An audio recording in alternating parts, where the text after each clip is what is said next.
নমস্কাৰ, মোৰ নাম কৃষাকা দাস। আমি নৱম শ্ৰেণীৰ ছাত্ৰ ছাত্ৰীসকলে মিলি বিকশিত ভাৰত 2025 জিলাখনলৈ এটা মডেল আগবঢ়াইছোঁ। এই মডেলটোৰ জৰিয়তে দেখাব বিচাৰিছোঁ যে কেনেকৈ প্ৰদূষণে আমাৰ পৰিৱেশৰ ক্ষতি সাধন কৰে।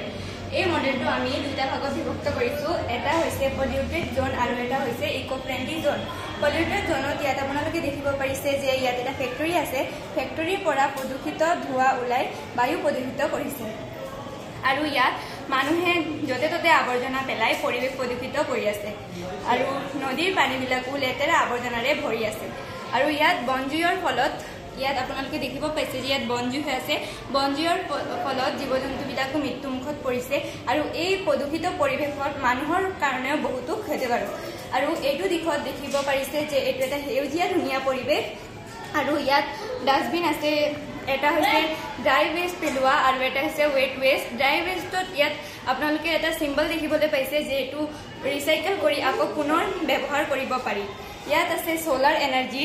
ছ'লাৰ এনাৰ্জি মানে সৌৰশক্তিৰ সহায়ত সূৰ্যৰ পোহৰৰ দ্বাৰা বিদ্যুৎ সৃষ্টি কৰা হয়। আৰু ইয়াত ৱাইণ্ড এনাৰ্জি আছে আৰু এই বিশুদ্ধ পানী আৰু ইয়াত আছে লেতেৰা পানী আৰু জীৱ জন্তুবিলাকো ইয়াত সুস্থ হৈ আছে আৰু গছ গছনিবোৰ ধুনীয়া সেউজীয়া হৈ আছে। আৰু এইটো দিশত জীৱ জন্তুবিলাক মৰি আছে আৰু ইয়াত সুস্থ হৈ আছে। আৰু এতিয়া মোৰ সহপাঠী সুনিতাই আপোনালোকক এইটো বিষয়ে আৰু বুজাই ক'ব।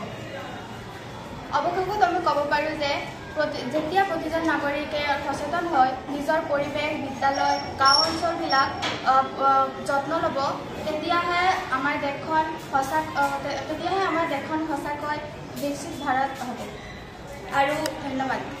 আৰু আমি সকলোৱে মিলি এখন সুস্থ সমাজ গঢ় দিয়াত সকলোৱে সহায় কৰি বিকশিত ভাৰত গঢ়ি তুলিব পাৰোঁ। ধন্যবাদ।